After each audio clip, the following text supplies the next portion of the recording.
We are live. Hey, how is it going? Lee Hayward here with the Total Fitness Bodybuilding video chat for Friday, September the 1st, the very first day of September.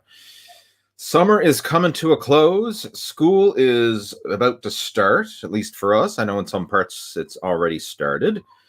So, yeah, we're moving right along. It's unfortunate to see summer coming to an end, but you know what? I had a great summer, so I can't complain. All right, so I'm just going to hang out here for a moment, wait for a few people to pop onto our live stream right now. We are streaming simultaneously through the Total Fitness Bodybuilding YouTube channel, as well as the Total Fitness Bodybuilding Facebook page. So as you're popping on to our live chat, please let me know in the video chat or in the comment section, whatever it is on the platform you're watching, if you can hear me and if you can see me and if this is coming through loud and clear. Just a simple little loud and clear. That would be very fine. I would appreciate that. We have Moses saying, happy Friday, Lee. Sounds all good and great. Awesome. We have Pat joining in. Middleton, Cork, Ireland. Welcome, Pat. Mick is saying it is loud and clear. Well, Z says from the UK. Awesome. Good stuff. Good stuff. Okay, so it is coming through loud and clear. Again, I always like to do that audio video check to make sure, because I have had it happen before where I've started yakking away, answering questions and getting into the conversation, except it's a one-sided conversation because for some reason maybe my mic was on mute or wasn't connected right, or who knows. All right, so as people are popping onto the video chat, I'm just going to welcome you on board. And if this is your first time tuning into one of our live video Q&As, I want to welcome you. And the way this works is I'm going to be hanging out here for the next hour, answering questions and topics of discussion related to fitness and nutrition, building muscle, losing fat, improving your health and wellness, anything along those lines. Feel free to type those questions and topics of discussion into our chat window, and I'll do the best I can to help you out over the course of our video chat. And these live Q&As is something that I have been doing for several years, even back before YouTube and Facebook allowed the features of live video. There was other platforms that used to offer live video. And I can't even remember the name of the original one that offered it back in the day. This was back, oh my goodness, well over 10 years ago, when live video streaming was really just in its infancy, which is now it's kind of mainstream. But that's when I started doing this, and it took off back then, and something that I really enjoyed doing, just having these live Q&A, and something I've been continuing on for now for well over a decade. So if you have any questions and topics of discussion, feel free to type them in, and I will do the best that I can to help you out. Now, I can probably give you a decent answer on most things, but if I can't, I don't claim to be a know-it-all. If I can't, then I'm not going to hesitate in letting you know that I don't know the answer to something, but I will try and point in the right direction to someone who can, if I can't answer your question during our Q&A today. All right. And another thing that you can do as well during these live Q&As is you can submit questions in advance. And that is exactly what one of our regulars has done. Just a second now, I'm going to pop open the question. He sent me a message through Facebook asking if I would answer this on my live Q&A today. So that's exactly what I'm going to do. And this one's from Andrew. Andrew lives over in the UK, and he likes to submit his questions in advance because obviously over in the UK, it's getting a bit late, and sometimes he doesn't make the live streams, but he watches the replay afterwards, which is always cool. So if you're watching this live, hey, welcome. Type in some questions for me on the live stream. And if you're catching up on the replay afterwards, I appreciate that as well. And if you do want to have a question answered in a future live Q&A, feel free to friend me up on Facebook, and you can message me there, and we can still get your questions answered one way or the other. All right, so Andrew's got a great question today, and this is one that I can certainly appreciate and relate to. So I'm just going to read it out for you here now. He says, Lee, can you talk through some of the differences between quote-unquote gym strength and real-world strength? It seems that everyone that has a manual labor job always says that people it seems that everyone who has manual labor jobs always say that people that go to the gym can't last very long at hard manual labor. I've spoke to several different people in different trades, and they all say the same thing about weightlifters and bodybuilders. They do a half a day of manual labor work and they're knackered, guessing that it is the muscular endurance that they lack. My dad works as a plasterer, and he always says to me, of all the laborers he's ever hired in his life, he says the people that go to the gym and that are big and muscular are always the worst. All right. That's quite accurate. Now, of course, there's exceptions to the rule, right? I'm not, but generally speaking, there is some truth to that.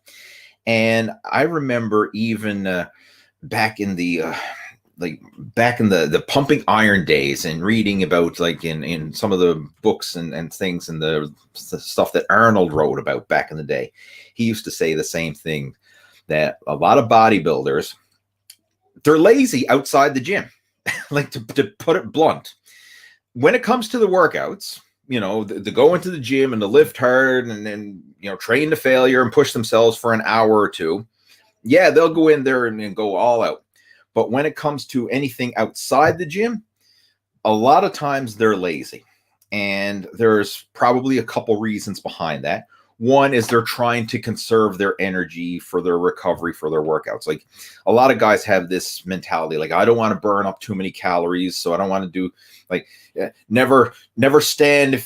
What was it? Like never stand if you can sit, never sit if you can lie down, like be as lazy as possible in your non-working out hours. And then when you actually do go to the gym, go all out, train to failure and beyond, push yourself, stimulate the growth, and then do nothing, rest, recover, and grow. So a lot of bodybuilders take that very literally and apply that when it comes to work outside the gym. So when it comes to physical work, a lot of them are lazy, for lack of a better word. That's just the way it is. Another thing you have to factor in too is real world strength is not the same as gym strength. Now, it can be if somebody trains for it and builds up the skills for that, but we can take that both ways. Like you could have somebody who's really strong at just good old-fashioned manual labor and then put them into the gym and say, hey, I want to see you bench press and squat and overhead press and curl and row and whatever. And they may suck at those exercises. Whereas someone who is a bodybuilder and is trained for those exercises may be quite good at them and should be quite good at them if they've trained for several years. But your body becomes its function. So if you're used to doing hard physical labor for hours on end, like an 8-hour day or longer of doing repetitive physical labor, that becomes your body becomes the function, and it actually adapts to that type of stimulation. Whereas the idea of going in there and pushing yourself to the extreme with heavy exercises, low repetitions, that type of training with specific movement patterns, if you're not accustomed to that, that's going to be very awkward and very, you're not going to be very strong or very functional in those movements. And so the same also applies for bodybuilders. Like if bodybuilders aren't used to carrying and lifting and hammering and sawing and plastering or whatever the physical labor task happens to be, if they're not used to doing that repetitively for hours on end all day long, then they're going to do it for a couple hours and you're like, man, I'm exhausted. I don't have the work capacity or the stamina or the physical attributes to do this all day long. So you have to build up to that.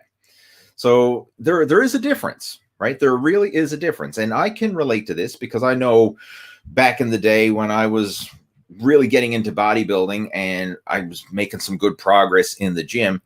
And sometimes then when I would be asked, like someone say, hey, can you help me move? Or can you help me do certain physical tasks or whatever? And I remember one time I was asked to help out some people move, and they actually hired some movers, but we also came in and a couple of us to help out. And the people who were movers, who did that as a career, as a living all day long, 40 hours a week, moving furniture and stuff like that, they could grab stuff and pick it up almost effortless. And they were a lot smaller than I was at the time.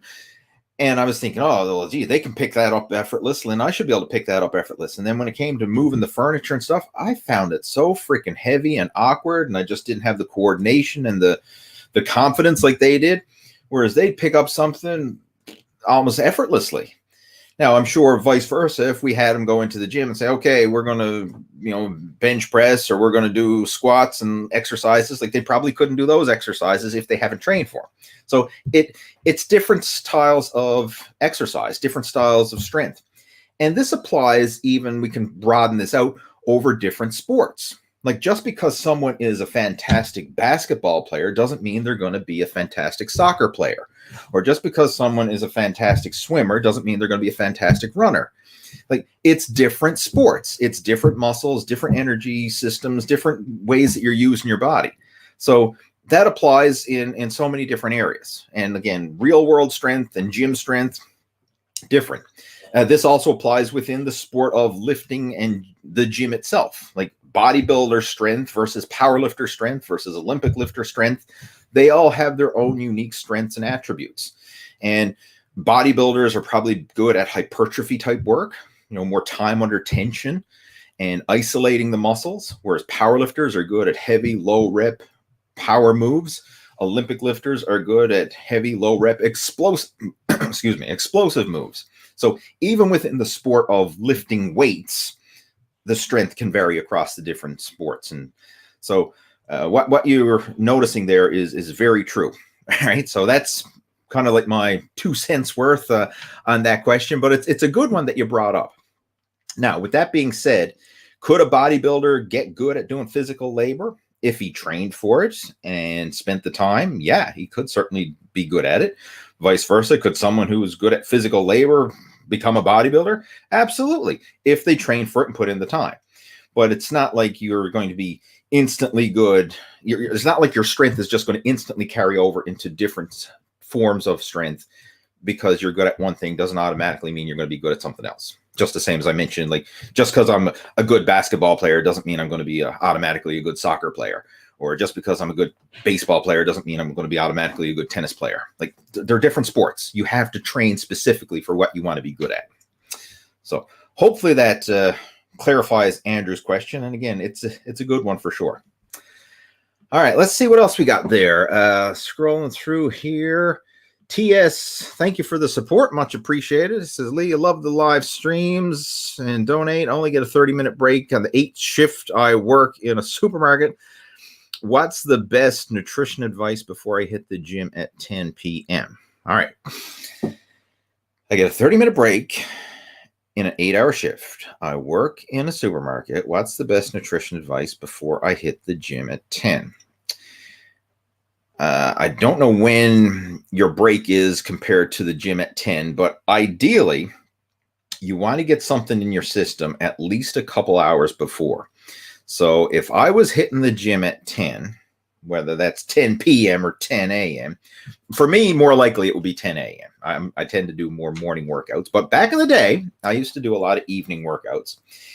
I would try to get some solid nutrition in you at least 2 hours before, or at least an hour before. Hour before minimum, ideally 2 hours before, so it has time to digest and actually be absorbed into your system so that the glycogen is readily available within the muscles to be used during your workouts. But you want to get something in your system 1 to 2 hours before. If you're looking for something quick and easy, a protein shake and a piece of fruit would be ideal. It could be a protein bar or a meal replacement bar, but get something, ideally protein and carbohydrates, and something that is easy to digest, something that is going to not sit heavy on your stomach, something that's not going to make you feel gassy or bloated, but something that's going to give you some energy that you can run on, curb your appetite, because there's nothing worse than going into the gym for a workout and you start feeling hungry, because when you're hungry, that's going to sap your energy. It's going to just distract from your workouts, and you're not going to have as good of a session as if you're going in there and your belly is, your blood sugar is stable, your belly is not rumbling, you're feeling comfortable. You're going to get your best workout then. Something that you may, I'm going to suggest this with caution, and that is caffeine. If you're working out at 10 p.m., and ideally, hopefully, you're trying to get to sleep, within a few hours thereafter, I would probably be very conservative with caffeine consumption. I mean, caffeine will give you an energy boost, but it can also hinder your sleep. That's why if you're doing morning workouts, caffeine is helpful, because it has time to break down and get absorbed and go through your system, so it's not going to hinder your sleep later on. But if you're working out late in the night, you may want to be conservative with that. If you are going to consume any caffeine, I would do it several hours before, like literally have the caffeine 6 o'clock at the latest. So then it has time to go through your system and still take effect, give you a bit of a, mental and physical pick-me-up and the performance enhancement that, moderate amount of caffeine can provide, but it'll have several hours to be broken down and hopefully won't hinder your sleep afterwards. But take that with a grain of salt. And if, again, that all depends on how sensitive you are to caffeine, right? It's like some people are very sensitive to it. Some people are not sensitive to it at all. Like I literally know some people who could have a large coffee and then go lie down and have a nap. Like it just doesn't affect them. Whereas some people, they could have a little tiny coffee and they'll have the jitters and they'll be wired and boogie-eyed all day long. So it depends on your caffeine sensitivity, but that's something, use your own discretion on it. That may help give you a bit more energy for your workouts. But again, watch the sleep afterwards. That's the hindrance. But the big one is from the nutrition side of things, something that's easy to digest. For me, a protein shake and a piece of fruit or something along those lines is really good, because it's light, it's easy to digest, but it's still going to give you some fast digesting protein, some easy digesting carbohydrates, and it's going to curb your appetite and give you some energy to run on. That I think would be the best option. And if you're looking for something that's even more convenient, because you can get some of these ready to drink protein shakes, like Premier Protein has a nice one. They're already pre-made protein shakes. You literally just shake them up and drink it. It's ready to drink. There's several different brands available like that. Of course, you can always bring a shaker bottle, scoop of protein powder, and just mix it with water and drink that. But that would be the easiest from a protein standpoint. Another option, of course, is a protein bar, as I mentioned. That would work as well. But get some protein and carbohydrates in you at least 1 to 2 hours before. Nothing too heavy, because you don't want to be sitting on your stomach. That's what I would recommend. And then, of course, afterwards, have a solid food meal. A typical meat and potatoes type of meal. Even though you're working out late, don't skimp on the nutrition. Like some people think, I shouldn't eat late at night because it's going to get converted to body fat. It's not when you eat, it's how much you eat and what you eat. So in your situation, like you're working a late shift, you're doing a late workout, obviously your nutrition is going to be late as well, right? Like, don't say, I'm not supposed to eat after 6 p.m. because, if I eat at 5:59 p.m., it's okay. And if I eat at 6:01 p.m., it's all going to go to body fat. Like, no, that's a crock of BS. It's not. The time doesn't matter. Your body doesn't have an internal clock. Like your body doesn't know what time it is. All it knows is calories in, calories out, and whether you're in a surplus or a deficit or whatever. It just knows the reality of things. It doesn't know time is a man-made invention, right? Time has no impact on whether you build muscle or lose fat, or the food is going to go towards body fat or go towards lean muscle gain. It's the bigger overall picture. But again, hopefully that helps, and thanks for your support. Much appreciated. All right, let's see what else we've got there. We have Navy Skies. How's it going? I'm doing great. Thank you for asking. Glad to have you joining in. We have Robert, regular to our chat. We have Rick. Nice. Hey, Rick's joining. Rick's a member of our Muscle After 40 Blueprint program. Glad to have you joining in. J.E. says, Lee, does the military press hit all 3 heads of the shoulders? Yes, it will. The primary heads of the shoulders that the military press, which is basically an overhead press, is going to heavily work the front delts and the side delts primarily, but it is going to bring in all the shoulder complex to a degree. But the primary emphasis is going to be on the front and side delts. if you really want to work the rear delts, you need to do some sort of reverse fly motion or some sort of high pull motion to activate the rear delts and upper back. But you will still hit all the muscles of the shoulders. Like this is something that I should, it's kind of like a side topic here, but I should acknowledge it.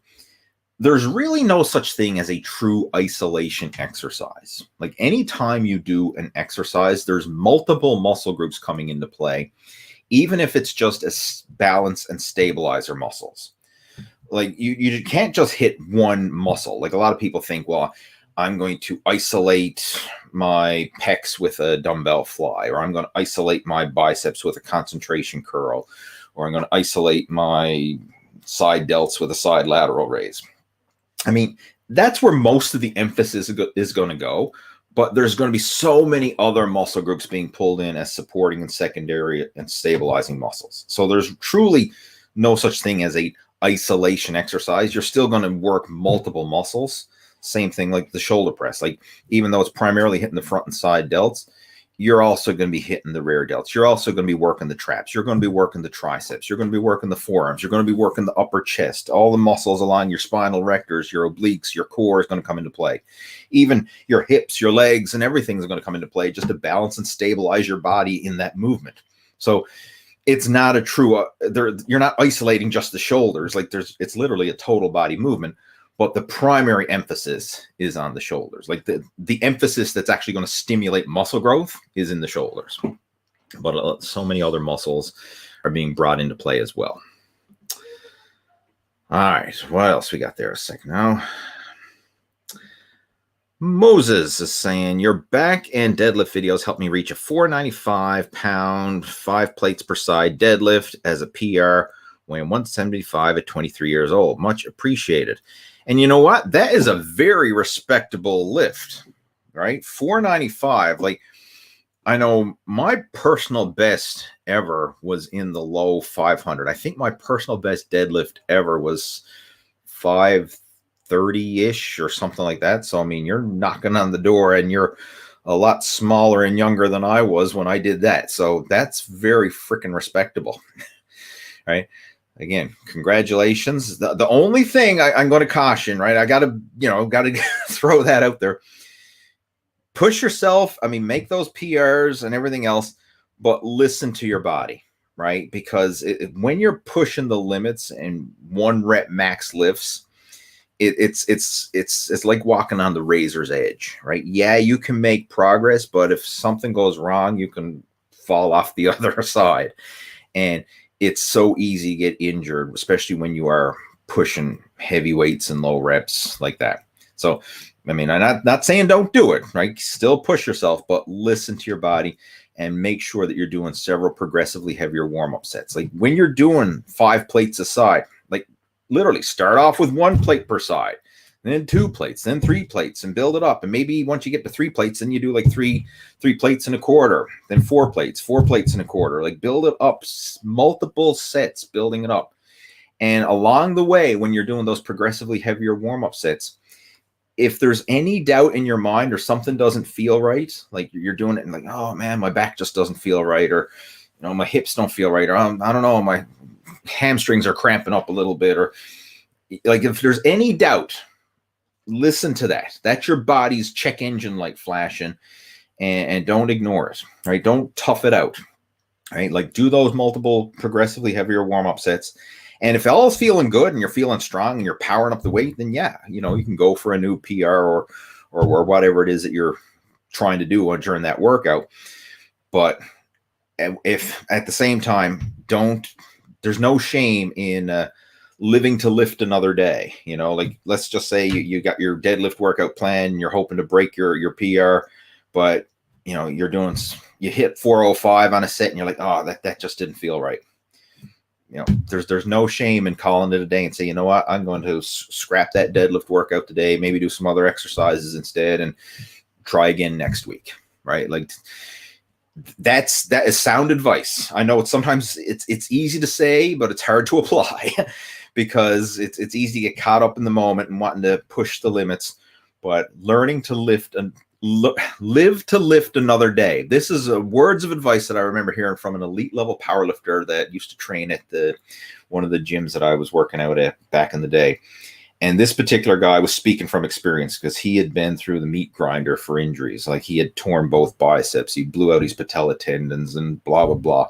Elite level powerlifter, like 800 plus squat, 800 plus deadlift, 600 plus bench, massive, massive numbers, but had the injuries to show for it, right? So, you know, unfortunately, a lot of these lessons, they have to be learned the hard way. But if you can learn from other people's mistakes, you can save yourself a lot of aches and pains and injuries in the future. But again, with that being said, congrats on the lift, man. That is freaking impressive by anybody's standard. That is impressive. We have Wellesley at 10:09. Well, it's a bit later than that now, but over in the UK. Awesome. All right. Glad to have you joining in. Hopefully it's not up past your bedtime. I think I already answered that one. I don't know if that was a duplicate. Yeah, I believe it was. Okay, yes, it is. I already answered that. We have Baby Boomer Fitness joining in. Welcome. Glad to have you joining. Regular to the video chats. Navy Sky says, Lee, I'm really struggling losing my belly gut. What tips and what foods to eat and avoid? I think I'm lacking cardio. I just started doing 1 hour brisk walks for 1 week now. All right. This is a good question, and there's a lot to unpack there, right? Because it's not a matter of, you know, putting these rules, like saying you're not allowed to eat this, or you have to eat that, or you have to do this much cardio or this exercise or whatever.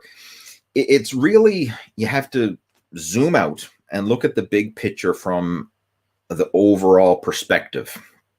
And you have to humanize fitness and nutrition for long-term sustainability.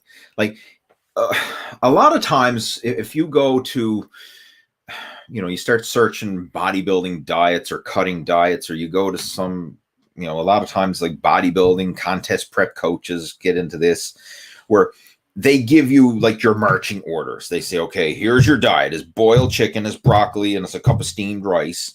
And you got to do 2 hours of cardio, and you got to do 6 days a week in the gym, and you got to blah, blah, blah, blah, blah, blah. And they give you this, you know, list of rules to follow. And if you follow it, yeah, you're going to make progress. Like, prime example, when I was competing in bodybuilding, boiled chicken and broccoli was the staple, 2 hours of cardio a day, 6 days a week in the gym, burning the candle at both ends. And yeah, it worked. It absolutely worked. I guarantee if you do 2 hours of cardio a day, eat nothing but boiled chicken and broccoli, and you work out in the gym 6 days a week, you're going to lose your gut. But the problem with that is it's not sustainable and it's not enjoyable. And eventually you're going to get to the point where it's going to feel like you're suffering it out on a diet. Like, the cravings are going to start to build. Your appetite is going to start to get, you know, ravenous. You're going to start getting hangry. Your strength and energy levels are going to start to suffer because you're not eating enough to sustain your strength and energy.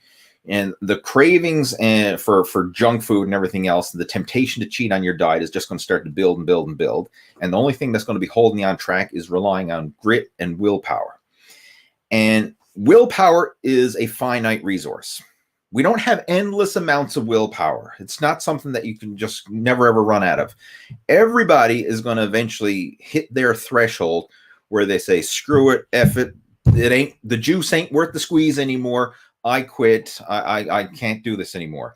And that's when you're in a moment of weakness, you're going to say, screw it. I'm going to go order a pizza. I'm going to eat a bag of Doritos. I'm going to get a case of beer, or I'm going to go to whatever, the late night drive-through run to McDonald's, or I'm going to hit up the convenience store and raid the junk food aisle shelves.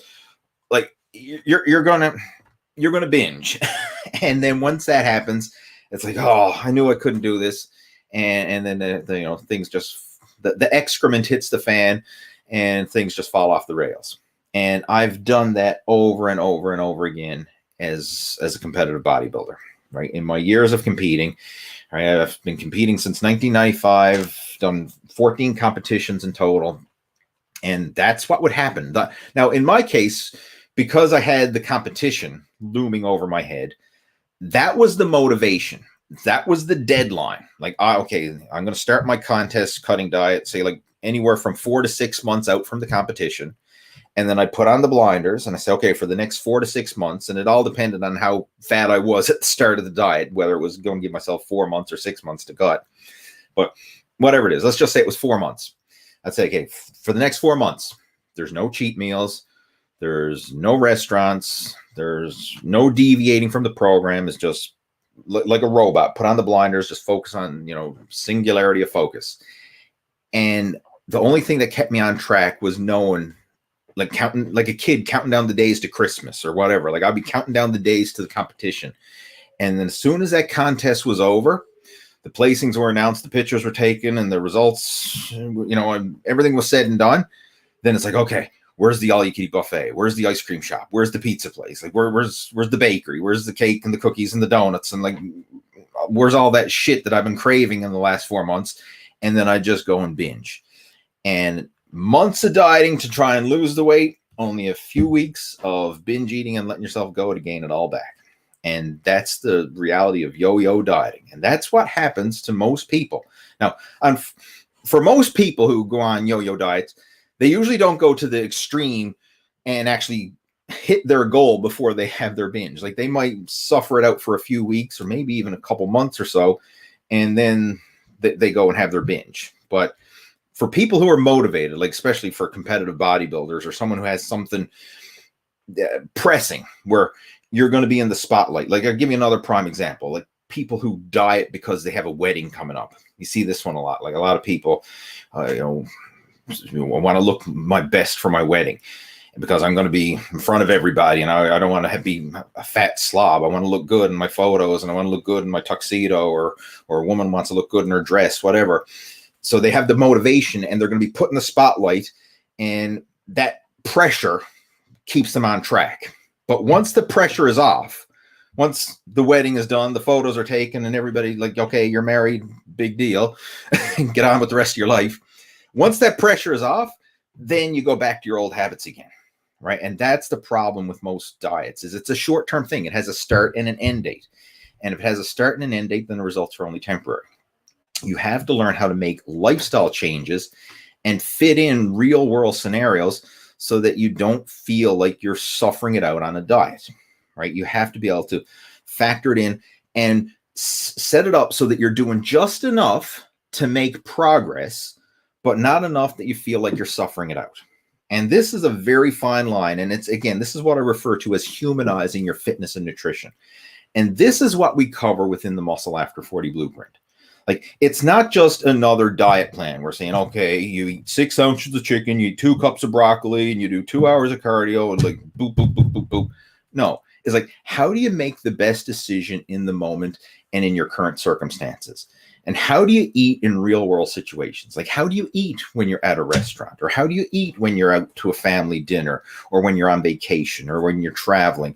Like, even if you don't have the perfect diet, how can you make the best of what's available to you right now in the moment? And this is the stuff that we really go into detail and show real world examples and break it down so that you can be good enough, but good enough consistently, versus this all or nothing extreme approach, right? We want to be consistently good over the long term versus occasionally great when all our ducks are in a row, which is the way most people are with their diet. Like, some people can be great when everything is aligned. Like, hey, when I got no stress, nothing on my plate, and I can make it to the gym every day, and there's no distractions and no stress and no nothing. Okay, now I can stick to my program. But as soon as something derails that little homeostasis bubble they got going on, then it's like, oh shit, I can't do this. And they throw in the towel and they go off the rails. So we have to figure out, how can you still make it work even when things don't go according to plan? And that's the secret to long-term sustainability. So what I recommend to you, Mr. Navy Skies, is download a copy of the Muscle After 40 Blueprint. And if you open up this video, down in the description below here, there's a link to it right at the bottom there. It's a link to my website where you can download a copy of the Muscle After 40 PDF. And I recommend you go do that and read that over, because that will really elaborate on what I was just talking about here. And put things into perspective on how you can actually go about being good enough, but good enough consistently so that you can lose your gut, get in shape, and do so without suffering it out in the process. So you can still enjoy your life while you're getting in shape and sustain it as a lifestyle, and not just going on another extreme cutting diet where you suffer it out until you can't take it anymore and then you binge and go off the rails. Like, what's the point of starving and suffering and say, like, oh, lose 30 pounds in the next 3 months if 6 months from now you got 40 pounds back on again? Like, that's the reality for most people who go on a diet. Like, unfortunately, for most people, the fattest people are the ones who do the most dieting, because they lose a bit of weight and then they rebound and they gain it all back with a few pounds more. And then they muster up the motivation to start another diet and they lose a bit of weight, and then they rebound, you know, they fall off the rails, rebound, gain it all back, and then a few pounds more. So instead of getting leaner the longer they diet or the more diets they do, they actually get fatter the more diets they do. And it's this vicious cycle. And that's the whole yo-yo diet, right? So it's like, okay, took one step forward and I take 2 steps back. And then I'll take another step forward and then 2 steps back. And they just keep getting fatter and fatter with every diet they do. And then after a while, they just say, screw it, F it, it's not worth the juice is not worth the squeeze anymore. And then they say, I'm just meant to be fat. Whereas it's not that you're just meant to be fat, it's that you're taking the wrong approach, right? So you need to demystify all this crap and follow a sustainable approach.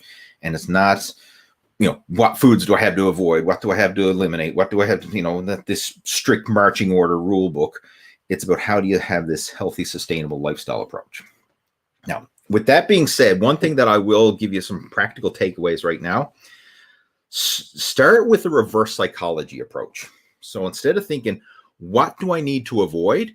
Think of what healthy foods do you need to add to your diet. So instead of thinking, oh, I'm not allowed to eat this, I'm not allowed to eat that, can't eat this, not allowed to do this, blah, blah, blah. What do you need to add? Chances are you probably need to eat more lean protein. Probably you need to eat more fruits and vegetables. Probably you need to eat some more, you know, high fiber foods and complex carbohydrates and beans and legumes and whole grains and like natural unprocessed foods. If you start eating like more protein and veggies, you know, more high fiber foods, more foods that are going to fill you up and nourish you on the cellular level, guess what happens? That's going to curb your appetite, and it's naturally going to squeeze out and create less room for the not so good foods. So instead of thinking, oh, I'm not allowed to eat this, think of what do I need to eat? What should I be eating more of? And I'll give you a simple strategy. Like if you start each meal with protein and veggies and make sure that you're drinking lots of water as well, that's going to fill you up. It's going to volumize, create that volume in your stomach, because the protein, the veggies, high fiber, water content, that's going to naturally curb your appetite and fill you up. And then afterwards, if you eat, you know, complex carbohydrates, or even if you have some not so good foods, like a little bit of sweets or dessert, you're going to be full from the high volume foods that you're naturally going to be eating less of the not so good foods. And that's a proven strategy right there to start making small, subtle changes that will move you in the right direction without feeling like you're depriving yourself and suffering out on a diet. So filling up on the good stuff first naturally creates less room for the bad stuff afterwards. But again, the simple answer, download a copy of the Muscle After 40 Blueprint, and I think that'll put you on the right track. And again, link down in the description below. Free PDF. What else we got? All right, moving on. TS says, I love the live streams, Lee. Wanted to donate and ask why. I think we already did this one. Okay. Thank you, TS. I already answered your question when you came up as a sponsored post. Thank you for that. All right. Where else are we? Mohammed's there saying, Lee, I want to ask you about bodybuilding habits and especially make a constant time for workout and sleep, how to build this habit and how long I need to build it. I want to ask you about building habits and especially making a consistent time for workout and sleep and how to build habit. You schedule it. You literally schedule, just the same as you would schedule anything. Schedule your workouts, schedule your bedtime, and then fit everything else around that. Like most people do the complete opposite. They think of all the other stuff that they need to do. And then when I don't have anything else on my plate and I've got some free time that's not booked up with something else, then I'll try and squeeze in a workout. Or once I get all my other stuff done and everything's done for the day, then I'm going to try and get to bed at a decent hour. No, you reverse engineer it. If you want to work out, put your workout in your calendar.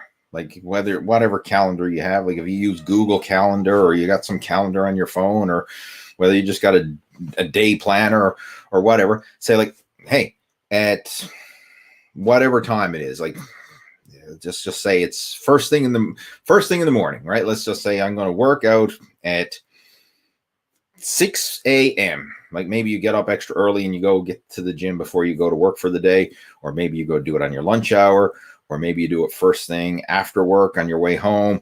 But pick a time that fits your schedule, that you know it's going to work for your situation, and put that in the calendar. So for me, I usually wake up in the morning, I have my breakfast, and then I just usually do a couple quick errands, maybe check a couple email or something like that while I'm letting the breakfast digest, and then I hit the gym.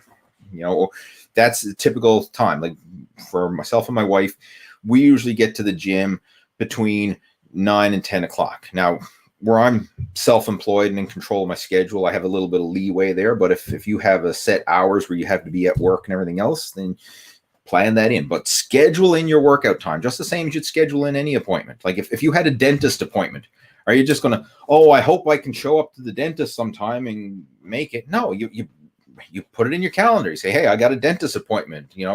Next Thursday at 10 a.m., I have to be at the dentist, or I have to be at the doctor, or I have to be at the barber, or whatever appointment it happens to be. You put it in your calendar. And I mean, how often do you miss your dentist appointment or your doctor's appointment or whatever appointment? Very rare, unless something really goes haywire and you physically can't make it. But it's unlikely someone to miss a dentist or a doctor or a haircut appointment or whatever, because you put it in your calendar and you show up. You do the same thing with your workouts. You put it in your calendar and you show up, and you give that the same priority as you would any other appointment. And same with your bedtime. Let's just say I want to be in bed by 10 p.m. Well, how you're going to be in bed by 10 p.m. is you set yourself a reverse alarm for 9 p.m. And when that alarm goes off, okay, I got to start my bedtime routine. I got to start unwinding, right? Shutting down all the electronic devices. I got to start dimming the lights. I got to start, getting things ready for bed or whatever you need to do. Get a shower, brush your teeth, change into your jammies. Whatever your bedtime routine happens to be for you, you do that, but you start it. So like if you want to be to bed by 10 p.m., don't set a bedtime alarm for 10 p.m. Like that's when you want to be in bed by. You set it for an hour or even more in advance, so you can start your bedtime routine and start winding down. And then by 10 p.m., you're actually tucked in bed and ready to doze off. And you stick to it. Like that's it. It takes a bit of willpower. It takes a bit of planning and trial and error and all that at first. But once you get into that routine and that becomes your new norm, then you that's your non-negotiables, and then you fit everything else in around it.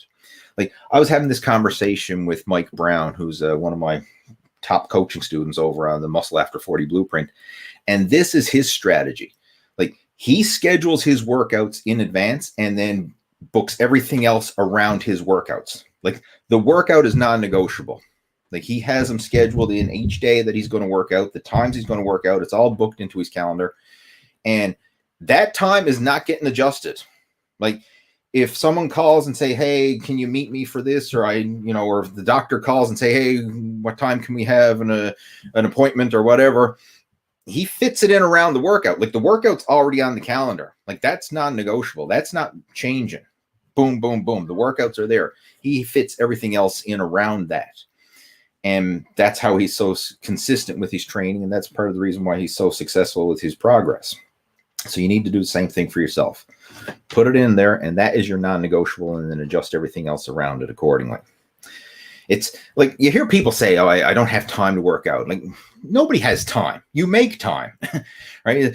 That's how you make time, is you put it in there. That's the priority, and then you fit everything else around it. All right, what else we got there? We have Baby Boomer Fitness sponsoring the chat again. Thank you so much for the support. I really appreciate that, guys. It helps out. It certainly helps out the channel, and again, much appreciated. Thank you. Okay, what else have we got there? I lost my spot there. Where was I? I was talking about the scheduling the workouts. Sorry, the habits. Mohammed's question about the habits. Platinum Gaming. I've been working out heavy for 2 years. I got up to a 565 deadlift and a 440 squat, but now every time I deadlift or squat, I get a lower back injury. I've not done either one in 2 weeks because of this. Remember I was talking about, there was another gentleman earlier talking about it was Moses actually talking about his deadlift PRs, and I was talking about walking that fine line of hitting PRs and also getting injured. Well, this is a prime example of that happening right here. It's almost like I predicted this in the previous question when I was answering it. Why? It really comes down to listening to your body. Now, when you're pushing the limits, right? You're pushing those heavy weights, like 500-pound deadlifts and 400-pound squats, like that is not counting, all the elite powerlifters that you see on YouTube and whatever, and world's strongest man competitors and all this kind of stuff. But when you're talking about mere mortals and people that you see in the gym on a day-to-day basis, like those are mind-boggling numbers. Like the average person does not put 400 pounds on their back or rip 500 pounds off the floor in a deadlift or anything like that. Like those are big numbers, right? I know when you watch all the the YouTube fitness influencers and stuff, they talk about like, oh, everybody deadlifts 500 pounds, bro. Like, nothing to it. Duh. Right. That's my warm up weight. Right. Like, bullshit. It's not. Those are big numbers. Those are back injuring, crippling numbers if not done properly. So you really need to respect your body. And the thing is, if you've got that injury now, you've got to let that recover.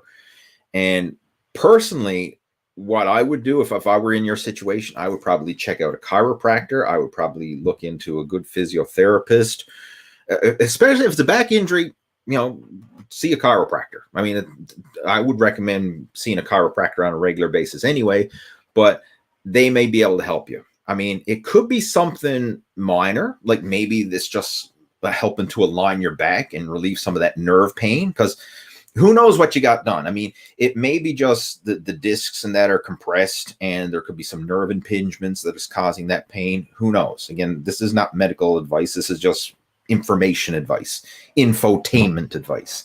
I want you to go see like a doctor or a chiropractor or someone who is a specialist in this to actually get some real world diagnosis for you. But they may be able to, it could be a relatively easy fix. Like they could, align your spine and help do some movements to free up and to open up your back and to release some of that nerve tension, if that's what it is. Or it could be actual muscle damage. Who knows? Like you may have torn a muscle in there or strained a muscle or something. So you really need to get it looked after. But the big thing is, if something hurts, don't do it. So if squats hurt, if deadlifts hurt, if any of that stuff hurts, then don't do it. Listen to your body and try your best to work around those injuries. And the good thing about working out these days is most gyms have a slew of different machines that allow you to work your body. And chances are you're going to be able to find some exercises that will allow you to work the legs and work the back without aggravating your back injury. So for example, instead of squats, maybe you're going to be doing leg extensions and leg curls. Instead of deadlifts, maybe you're going to be doing some chest supported rows or lat pull downs or something along those lines. So you should be able to still work around the injury. Obviously, lift within your means and listen to your body. Don't push for PRs here. Just focus on active recovery. But get that checked out. All right, really get that checked out. That would be the best thing to do.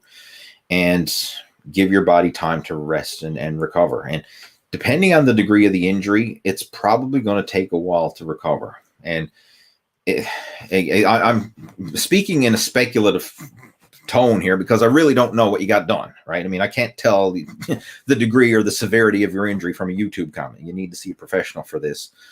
But I'll just give you some examples. Like I know in the past when I've had injuries, whether it's back injuries or muscle tears or joint pain, you usually just don't bounce back from them in a few days or even a couple weeks. Like sometimes it could take months for those injuries. And depending on what the type of injury it is, it could take several months. Like I know when I've had muscle tears, like they have taken, well, I remember I had one that took over a year before I was back to doing half decent workouts again. And I was never back to peak strength that I was prior to the muscle tear. So injuries are serious, right? Like that's why I'm such a huge advocate of injury prevention and doing whatever you can to prevent an injury. Because of all the things that you can do, the only thing that is going to hinder your progress is an injury. Like with your workouts, if you skip a workout, big deal. You know, you can always pick it up and start again the next day. If you do an easy workout, like you go in there, you're like, oh, I don't feel really strong today. I'm not going to train to failure. I'm just going to do an easy workout. Big deal, because you can always go back the next day and train harder. If you cheat on your diet, again, it's not helping the process along, but it's not really setting anything back either, because you can always clean up your diet and start again the next day. But if you go in there and you do too much and you get injured, you hurt your back, you tear a muscle, you blow out your patella tendons or you tear a rotator cuff or whatever the hell you do, if you get injured, you just don't jump back the next day, right? It could take weeks, months, or even years for that injury to recover. And in some cases, it may never fully recover. So that's the only thing that can hinder your progress and set you back is an injury. And depending on the degree of the injury, it could be a major setback or it could be a minor one. But right now, at least you're aware of it, right? You know something's effed up and you need to go get it checked out, right? That's the big one. And hopefully now, like, take this to heart in the future and listen to your body. Like, as you're doing those progressively heavier warm-up sets, you know, especially when you're pushing the limits for heavy deadlifts, heavy squats, heavy benches, heavy anythings, as you're doing those progressively heavier warm-up sets, if something doesn't feel right, if you're not firing on all 8 cylinders, don't try and man up and work through the pain. Like, listen to that and realize today is not the day. I'm not going to hit a PR today. I'm going to live to lift another day, and I'm just going to do some easy exercises instead. And once you can be okay with that and accept that and really get in tune with your body so that you know when today is a day that I can push myself or today is not a day I can push myself, once you get in tune with that, that is the key to sustainability with your fitness.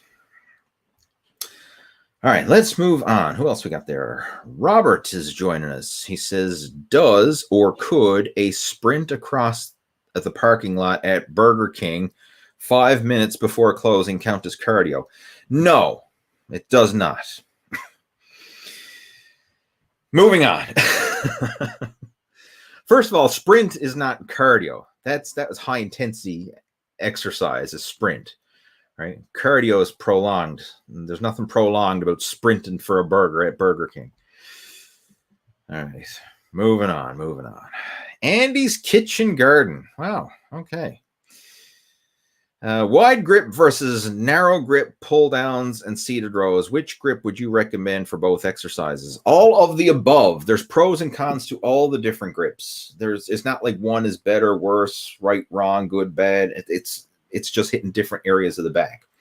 And the back is such a big, versatile muscle group. And if we want to call it a muscle group, because there's multiple muscles in your back. And if you look at an anatomy chart, like you'll see the back is so diverse because there's muscles that extend your arms. There's muscles that pull your arms down, that row, high row, low row, and all the different hand positions. It changes, like all the different grips and all the different angles that you can pull. Each one will have a benefit. So when it comes to the workouts, I change it up all the time. Like, one workout, I might do a wide grip pull down. Next workout, I might do an underhand grip pull down or a parallel grip. Same with this, like a seated row machine or anything like that. Like, I'll change it up. Sometimes, I mean, if you want to schedule it in and say, like, okay, have it set up so they go, okay, this workout I'm doing these grips, and the next workout I'm doing these different grips or whatever. You can kind of structure it that way, or you can kind of just wing it from workout to workout. I kind of wing it myself, but I make sure over the course of several workouts that I am incorporating the different grips. And as long as I'm changing it up, then I know I'm maximizing the muscle growth and stimulation. But like how I would recommend it, if you want kind of like a practical guideline, is if you're going to do like a wide grip lat pull down, probably do like a narrow grip row, or vice versa. If you're going to do a narrow grip pull down, do a wide grip row, and you can kind of hit in different aspects that way. But change it up over the course of your workouts. Now, there's different ways to changing it up as well. Like you may want to stick to a set grip for several weeks in a row and try and hit some personal records and build up your strength with that grip. And then once you start to feel like you're hitting a plateau, then you may want to switch to a different grip and then stick to that one for several weeks in a row. Once it starts to plateau, then you can switch to another one. Right, that's one way of going about it.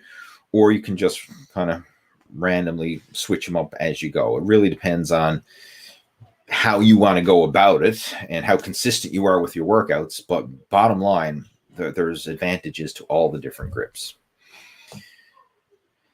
Let's see what else we got there. Abhish. How do I pronounce it? Abhish. Abhish. I know I'm butchering the name, but I always try. Abhishik Bizwas. All right. How do I motivate I can't even read your question now. All right. How do I motivate myself for going gym again? After COVID, I stopped working out and became so lazy. I hate myself. It's been years. All right. First off, hating yourself is not going to help anything. All right. I mean, I understand where you're coming from and everything else, right? I get it. I know like it's easy to beat yourself up, but let's be honest, beating yourself up ain't helping anything. So first step, accept your situation, forgive, correct, continue, and start again. Like that's the simple answer right there. I know it's easier said than done, but that's bottom line. Forgive, correct, continue, and start again. And what I recommend is if you just want to just like jump into the deep end, literally go to the gym, buy a membership, and just commit to showing up. Like just like rip the Band-Aid off, right? Like there's different ways to pull the Band-Aid off. Like you can try and pull it off ever so slowly and it's going to hurt and take forever. And or you can just rip the fricker off. So the simple, what I would do personally, I'd rip the Band-Aid off and just buy a gym membership and just start going to the gym again. But the kicker is just show up. Like I really don't care what you do when you get to the gym, just as long as you get to the gym. The hardest exercise at the gym, especially for someone in your situation, is to walk through the front door. That is the hardest exercise you're going to do. Push open that door and walk in and just embrace being there. Because once you're there, once you actually show up, it's like coasting downhill from there. That's the hard part done. Is 80% of success is just showing up and getting your ass through the front door. Once you've got that done, then the rest is easy. But make a habit of just showing up. Just get to the gym. I mean, if you want, like, hey, do a few minutes of cardio on the cardio machines, kind of do maybe like a little circuit routine with light weights on whatever machines that they have. Like most gyms these days, if you ask the gym owner or whatever, they probably have like a little beginner circuit routine that they recommend for people who are just joining the gym. Like, hey, let's do 3 sets of 10 of the chest press. Let's do 3 sets of 10 of the lat pull down. Let's do 3 sets of 10 of the leg extension. Let's do 3 sets of 10 of the bicep curl and 3 sets of 10 of the tricep push down, or blah, blah, blah, blah, blah. Like they've got a whole, like a little circuit set up, right? Depending on what gym you go to. Most gyms would have something like this. And if you want, like, follow that, right? Just go in there and show up, go through a little 20 or 30-minute workout routine and then leave again. And don't have any expectations. Like, don't say, well, back before COVID, when I was working out 6 days a week, I used to be able to bench press 200 pounds, blah, blah, blah. Like, forget that. You're starting off from scratch, clean slate, big bare bones beginner. Just go through the motions.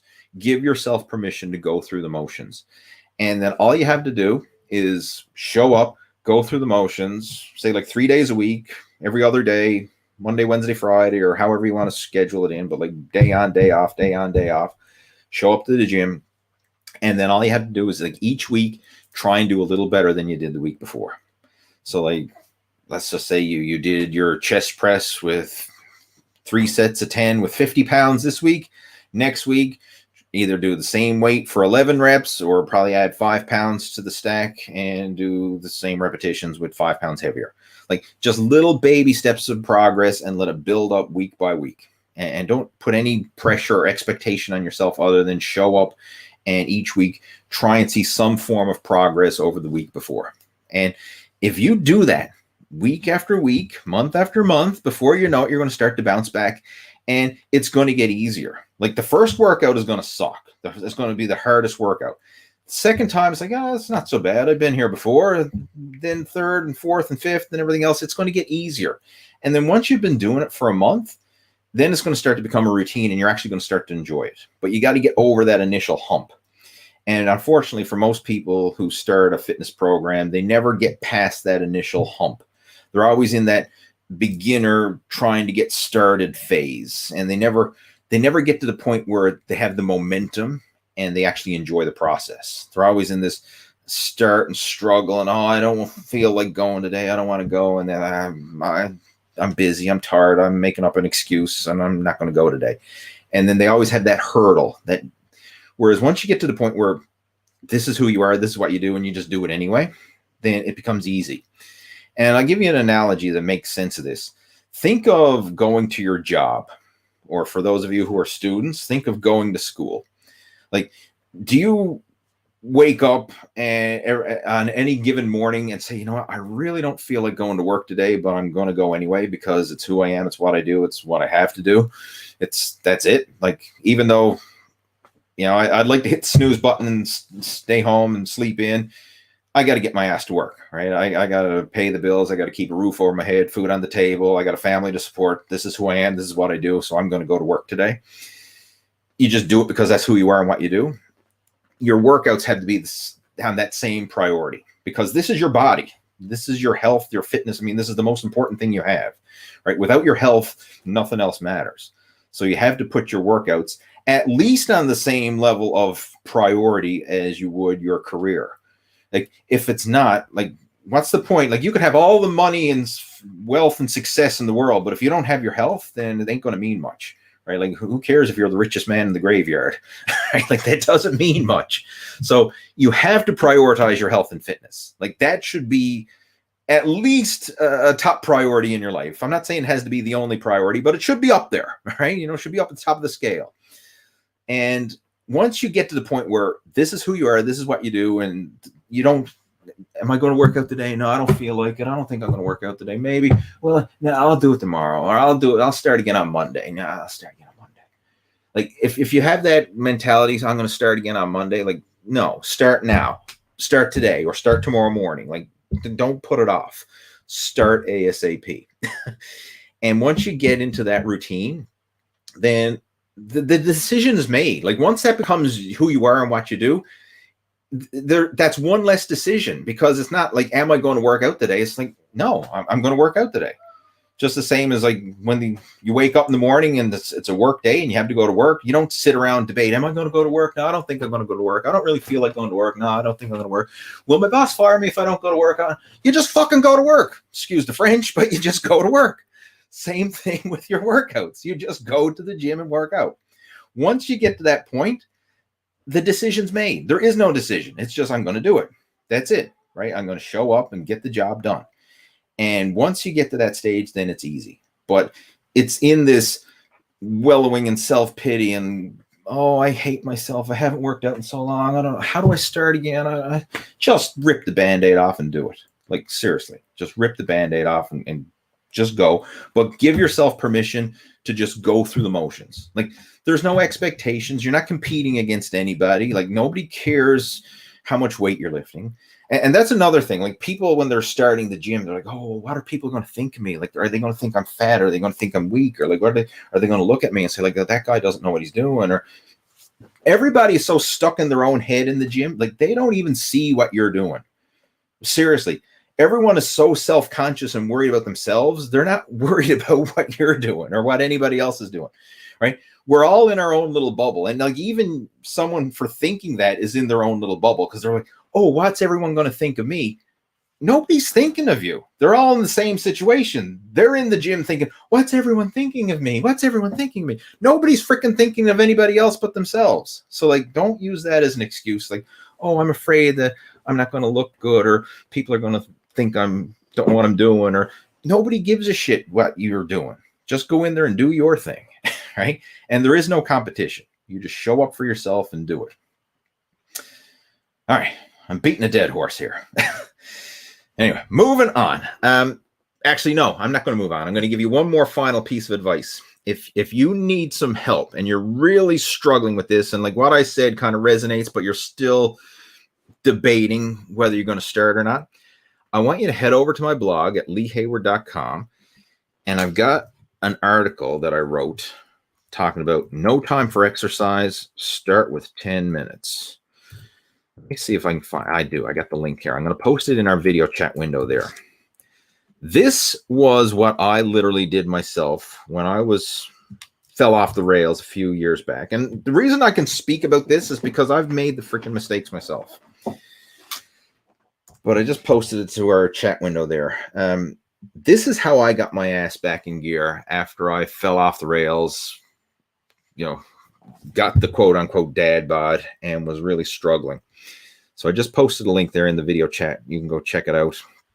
But it's no time to exercise. Start with 10 minutes. That's the title of the blog post. And if you head on over to my website, leehayward.com, and scroll through the homepage, that's one of the first posts there. You'll find it there. No time to exercise. Start with 10 minutes. And I literally got myself back in shape doing 10-minute workouts. That's how it all started. Now, I built onto that, but it started with 10 minutes, right? So you can start small, and that's what I'm getting at. Like, give yourself permission to start small and progress, because the biggest mistake most people make is they don't give themselves permission to even start, and they just stay stuck in this rut and wallowing in self-pity.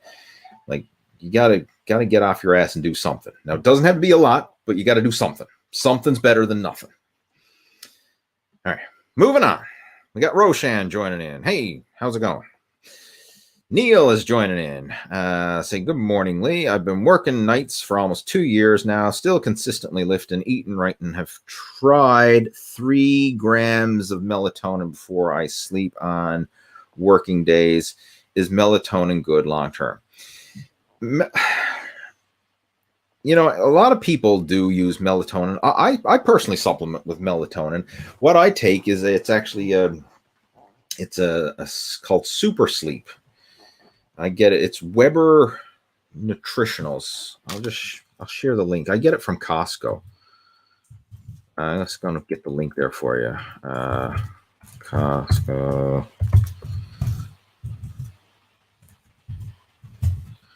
See if I can find it there. I'll just put it in the chat window. Super Sleep is what it's called, from Weber Naturals. Sorry, I said Weber Nutritional. Weber Naturals is the name of the company.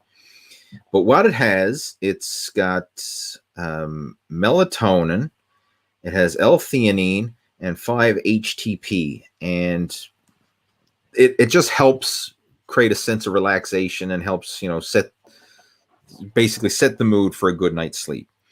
The key that's going to make melatonin and these sleep supplements more effective is you want to take it before you go to bed. And what I mean by that is, just don't, let's say you want to go to bed by 10 p.m. Don't pop the pill 10 p.m. and hope it's going to kick in.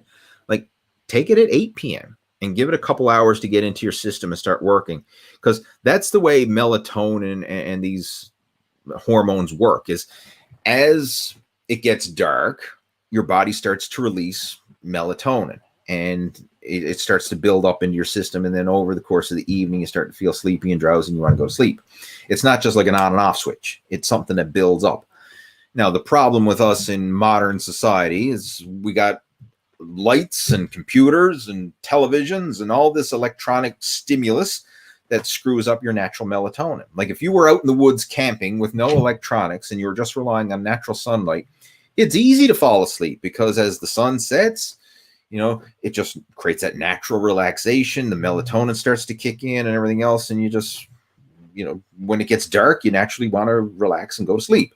But in a modern society, we don't have that because all this stimulation is coming at you. So we kind of want to supplement with that to help create that sense of relaxation, or at least mimic it to the best of our ability.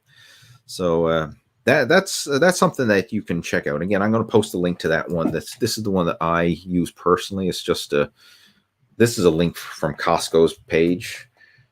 Hopefully it'll open up in your area. This is Costco.ca, but in any country in Costco, I would assume they carry it, but you never know, because obviously what they do carry can vary from country to country. But at least you can look it up and probably look and see if you can find a similar supplement. But yeah, that's something that I personally use, and I find it's not a miracle cure, but it does help, right? So look at it that way.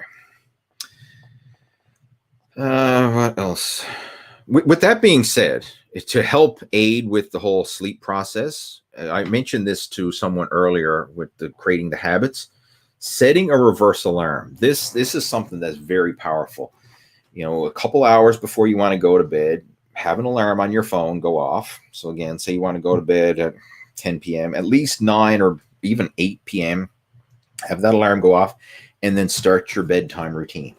Start dimming the lights, turning off the electronic devices, do whatever you need to do, whether it's, get in a shower, changing into your jammies and all that stuff, like whatever you need to do unwind and get ready for bed. Start that process at least an hour before, or even more, so that by the time your desired bedtime rolls around, you're actually ready to drift off to sleep and you've got the process started.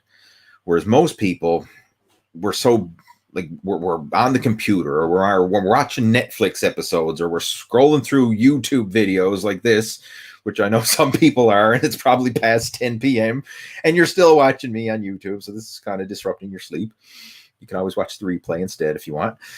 But start your pre-bed routine earlier, and this will help, settle you into that routine. Instead of expecting that, hey, I'm just going to watch television, scroll the computer, and watch YouTube videos, and then expect to just flick that off and go to sleep. Like we're not on and off switches, right? We need time to transition, and creating that buffer time in your schedule, having that pre-bed routine, that will help to settle you down and make it easier to transition. Because I've been guilty of that. Like work, and then say, okay, it's bedtime. All right, sleep. And then I'm lying and the head hits the pillow and my eyes are still boogie-eyed, and I'm wondering, like, why can't I sleep? Right? Do I have insomnia? I was like, because you just can't transition from, on and off, right? You need time to let your body unwind, and building that into your routine can certainly help. All right, moving on. I'm actually going to get ready to clue this up very shortly because I've already exceeded my hour. I usually plan to do an hour, but if I get chatting, sometimes I go longer than an hour. Where the heck was I? I lost my spot. Where was I? Second guy. Oh, there we are. Andy's Garden Kitchen. It's got another question. Back on the weights after a year out, doing push, legs, pull in that order, 4 to 6 sets, 12 reps per machine or cable exercise, progressing to the next weight. If I reach 15 reps per set, will that be adequate for building muscle? Yes, that is fine what you're doing right there. As far as the repetitions, 15 reps, like if that's your upper range, and as soon as you can hit 15 reps and you increase the weight, that's fine. Like, again, there's nothing wrong with doing 15 reps per set, but it is a bit on the high side from a hypertrophy point of view. For some of the bigger compound lifts, I probably would keep it in the 10 rep range, but that really depends on you and your individual preference. Like, everyone has their desired sweet spot for repetitions, right? Like, I don't like to prescribe that, hey, everybody's got to do 10 reps per set, or everyone's got to do 15, or everyone's got to do 6 or 8 or whatever. Like, you'll find your natural groove for repetitions. For me, it's generally 10 reps per set is my sweet spot. For some bigger compound lifts, it might be a little lower, maybe in the 5 to 10 rep range. For some isolation exercises, it might be higher, like 10 to 15, or for abdominals and calves and things like that, it might even be 20 plus reps. But most exercises for me, I'm in that 10 reps is my natural sweet spot. That's where I feel time under tension, lift an adequate weight. That's my hypertrophy sweet spot, if you will. Now, for you, if that happens to be 15 reps per set, that's fine.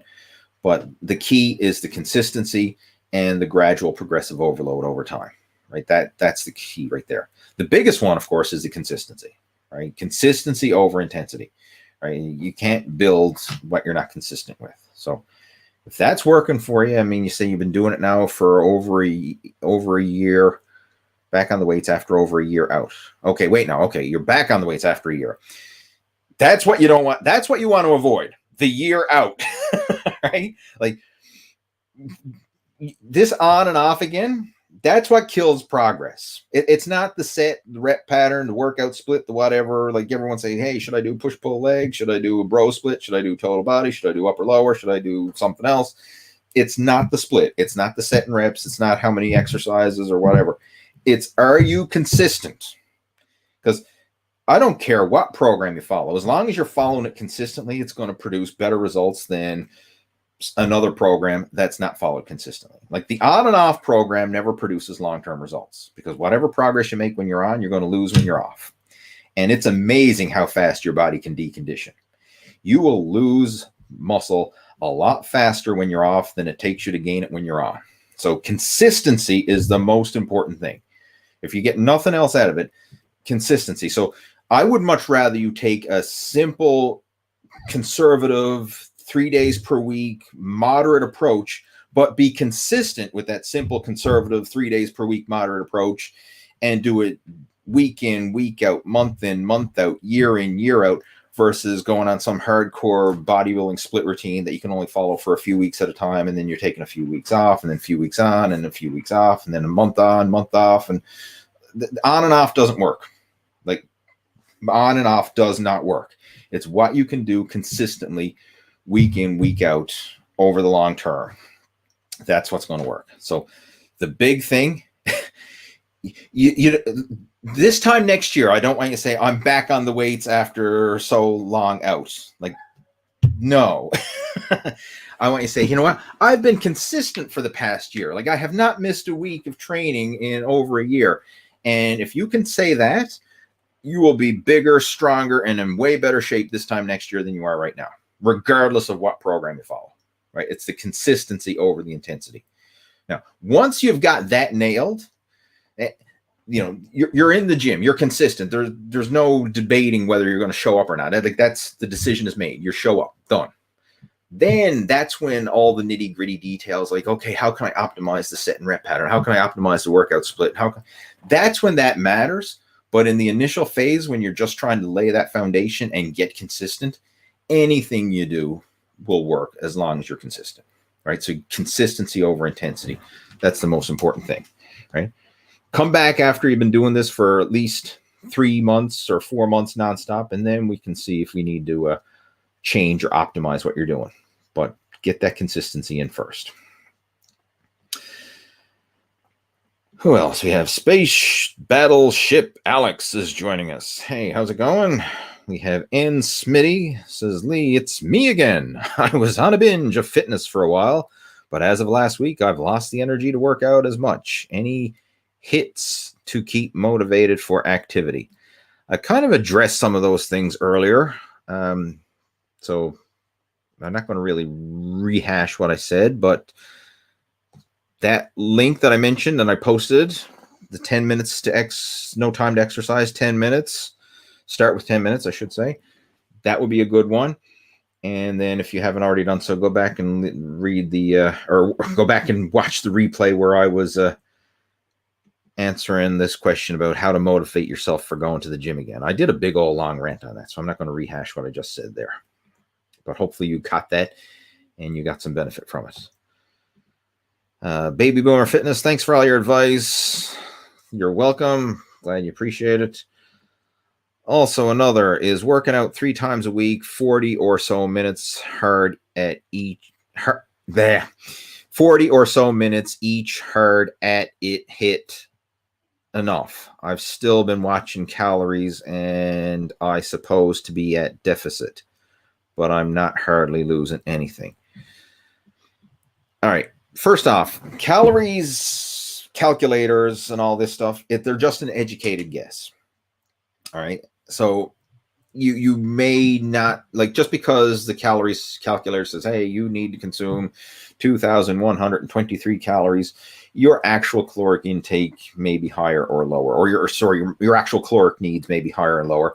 And it's going to fluctuate based on your activity levels, your stress levels, hormone levels. Like, we're not combustion engines where we burn X amount of fuel based on the size of the engine. Like, there's so many variables that come into play, and your energy demands and needs fluctuate day to day based on all these different variables. So it's not like, oh, I burn 2,123 calories every single day. No, you freaking don't. You could be burning 1,500 calories one day and 5,000 calories the next, depending on how active you are. And the reason I say that is because last week I went for a big ass bike ride. I did a group ride. That's why there was no video chat last week. I did a 200-kilometer bike ride, and I burned over 5,000 calories during that ride. So my calorie expenditure that day was off the charts, whereas if I had a rest day, my calorie expenditure would be way down low. So it's not like, your calorie calculator and expenditure and all that's just like, oh, I'm supposed to be at a deficit, but it varies, right? Your calorie intake and needs are up and down depending on all the different variables. But the big thing that you need to look at the overall long-term average. If you are losing weight over time, then you're averaging a deficit. If you're not, then you're not averaging a deficit. And another thing you want to factor in as well, and I actually wrote an article today that I'll be sharing to my newsletter very soon talking about this, but a common thing that happens for a lot of people, especially when they're getting back into working out again and they're starting to exercise and eat right and all this, is it's possible, especially in the early phases of a fitness program, to be simultaneously burning body fat and building lean muscle, right? Like, it's easier to regain lost muscle, especially if you resume training again through muscle memory, and then you start eating better and you start burning body fat. So if you're building muscle and simultaneously losing fat, you may not see a big change on the scale, even though there is a change in body composition. So this is why it's important to have multiple measures of progress, not just the number on the scale. Because a lot of times people are just looking at the number on the scale and say, oh, the scale's not going down, scale's not going down. This sucks, this ain't working. I tried this diet and exercise stuff. It doesn't freaking work, man. Scale's not going down. But meantime, your strength has gone up, your waist measurement's gone down, you're feeling better, your strength and energy is better, your mobility, your flexibility, your stamina, all that's improved, but scale hasn't moved. This stuff sucks. Right? Like, that's a common thing, because a lot of people get fixated on that number on the scale, thinking that's the end all be all. But there's so much more to fitness than just the number on the scale. So it's possible you could actually be improving your health and fitness, building muscle, losing fat, improving your body composition, but the weight isn't changing fast enough initially. Now, it will over time, like if you give it time, because the rate of muscle gain is always ultimately going to be slower than the rate of fat loss, right? It's harder to build muscle than it is to lose body fat. A prime example, like for someone who's natural over the course of their lifetime, they'll probably build 50 pounds of muscle over their natural genetic non-trained limit, if you will. Whereas when it comes to fat loss, an overweight person could realistically lose 100 pounds of body fat in a year or more, right? I've seen it. I've had coaching students who've literally lost 100 pounds in a year. Nobody's going to gain 100 pounds of muscle in a year, but an obese person could literally lose 100 pounds of fat in a year. So it's always, over the long term, easier and faster to lose fat than it is to gain muscle. So even if you are gaining muscle and losing fat simultaneously, eventually it's going to catch up to the point where the weight of fat loss exceeds the weight of muscle gain. So you are still going to lose body fat and lose weight on the scale. But initially, if you're filling out your glycogen stores, you're eating better, you're building lean muscle, especially getting muscle memory from starting a new workout routine, and you're also eating better, you might not see a big change on the scale, even though there could be a change in body composition. So bottom line, you gotta stick with it for the long term. But yeah, I'm going to leave it at that. All right. And again, if you want more information about it, as I mentioned to another one of our members who were asking some questions, download a copy of the Muscle After 40 Blueprint PDF. Again, link to it in the description below. It really goes into a lot of these questions that you have about fitness and fat loss and nutrition and stuff. It really covers the bigger picture perspective and explains how the Muscle After 40 Blueprint system works as a sustainable lifestyle approach and not these extreme going on a diet approach. All right, let's see what else. Louis saying, replay late, but watching. Don't want to miss it. Keep up the good job. Appreciate it. Thank you much. Is it important to have included a pulling movement for every pushing type lift? For example, rows, bench, chins, press, or can someone be okay with just pushing movement compounds? I personally recommend balancing it out. Agonist and antagonist movement pattern. So if you're going to do an overhead pull, do an overhead press. Horizontal pull, horizontal press. Balance it out.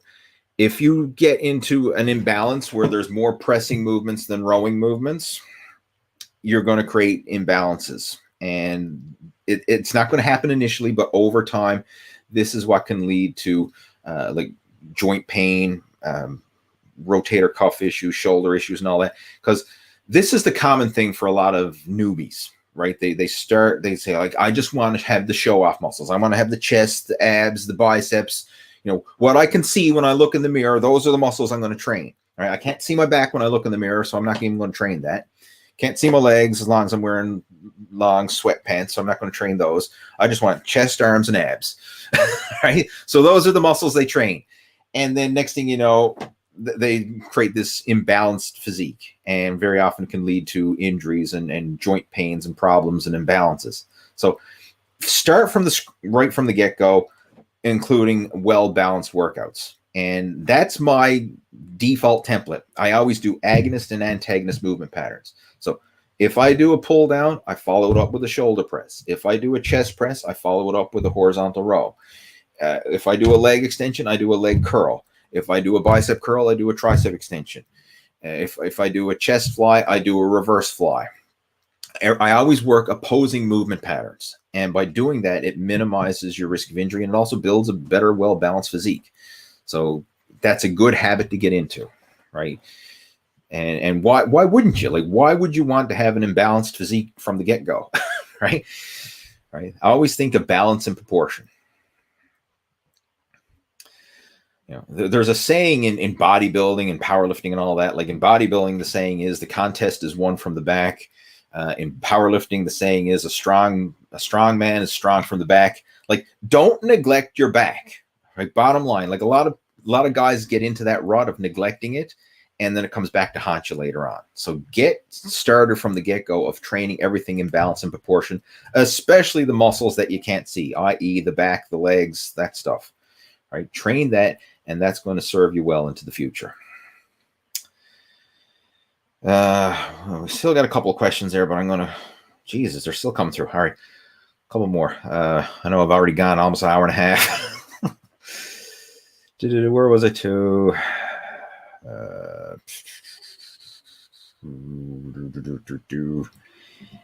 In your opinion, how much of success in lifting and workouts is attitude versus just pure good technique? I don't like to try and say, well, it's this, this percentage of success comes down to your attitude, and this percentage of success comes down to your diet, and this percentage of success comes down to your workouts, and it's everything. It's everything. Like, you need to have it all. You need to have the training. You need to have the nutrition. You need to have the mindset and the lifestyle. Like, it's the full picture. Like, you can't. Sure, you can still make progress. Like, let's just say you're really consistent with your workouts, but you're a bit half-assed with your nutrition. I mean, something's better than nothing. But if you truly want to achieve success, you need to be good enough and good enough consistently in all these areas. Like you can't. And as far as what's the most important, I guess you could say the attitude or the mental side, because without that, everything else is going to fall to crap, right? Like, and the thing is you're going to get the attitude and the habits from actually implementing the physical. Like the mind body connection is there. Like you can't just positive think your way in shape. Like, oh, I'm going to positive attitude myself in shape. No, you still got to get your ass in the gym and do some work, and vice versa. You just can't muscle your way through the gym and have that negative attitude. Like it takes everything. But if I were, what's more important, attitude versus pure good technique. I guess I would say the attitude side, which would hopefully lead to good technique and good nutrition habits and everything else. But again, it really comes down to the whole picture, right? You can't isolate it and say, this is more important than that, because, you need the full thing. Wellesley says, I used to be guilty of that, what people think of the weights I lifted when I started out in my mid-teens and early 20s. Now I just focus on myself, on the gym, and stay healthy. Good. Yeah. I mean, I think we're all guilty of that thing, like wondering what other people think of us. But the older you get and the more you've been around it and you start talking to other people, you realize nobody gives a shit about anybody else but themselves. Like we're all very selfish in that regard. Right? When we go into the gym, we are self-centered. We're worried about what am I doing? What do I look like? What blah, blah, blah. Like you don't really care what anybody else does. I mean, you may be inspired or you may be entertained or you may be puzzled if somebody's doing something, but overall, you really don't care. Like at the end of the day, you're just self-absorbed. You're just thinking about yourself. Like that's human nature. We are very selfish people, right? That's just default bred into everybody. And I think that's a survival instinct, if you will, just to be self-centered, self-absorbed, to be worried about number one, right? So nobody cares what you're doing in the gym, right? And the sooner you grasp that, the sooner you can get in there and actually start making progress instead of sitting at home afraid of what people are going to think of you at the gym when you're not even there. What else we got there? I think we're pretty much coming through. Neil saying, thank you. Melatonin really helps my sleep despite working nights. Have a great weekend. Will do. Thanks. Glory to Ukraine. Glory to the heroes. Glory to the nation. Death to the enemies. Well said, I guess. What else we got there? Greetings, Lee, with rocking YouTube fitness for years and years. Appreciate it. Thanks for joining in. Chris says, thanks, Lee. You're welcome. And with that being said, what else we got? And we got Art saying, hey, coach, how's it going? I'm doing well. All right, guys, I'm going to get ready and clue this up. Again, I enjoy these video chats. And like I say, I promised to do an hour. And if I get the gift of gab, which apparently I do this evening, I ended up doing an hour and 32 minutes. Hour and 33, actually, just ticked over. So, again, hopefully you enjoyed the video chat. I certainly enjoyed doing it. And I'm going to have another one next week. Same time, same place. Usually go live at 5, unless there's a change in schedule, which if there is, I will post about it on my Facebook page in advance. And in the meantime, if there's anything that we discussed during today's conversation that you would like to elaborate more on, feel free to reach out. You can email me. Again, my email address is in the description below down there, blah, blah, blah. Or the easiest way to get in touch with me is through Facebook, right? I'm very active over there, and I have my Facebook link in the description below as well. So friend me up over on Facebook if you haven't already done so. You can sign up for our Total Fitness Bodybuilding Facebook group. We have an online community, free to join, and it's a spot where we can kind of keep the conversation going throughout the week as well. You know, if you have any questions or you want to share progress, photos, or updates or whatever, get some advice on your workouts or your nutrition, like feel free to chime in, join our group, and we can, chat and interact there through the Total Fitness Bodybuilding Facebook group. So again, feel free to just go on Facebook, search for that, Lee Hayward's Total Fitness Bodybuilding, request to join the group, And again, if you haven't already done so, friend me up over on Facebook, and you can send me a private message through there, and we can chat. You know, if there's anything you would like to discuss, or if you would like some help with a personalized fitness and nutrition program, and come on board with our VIP coaching group, we can discuss that as well. All right, guys, I'm going to clue it up, and I look forward to chatting to you next week. Have yourself a great weekend, and we'll talk soon. Take care. Over and out.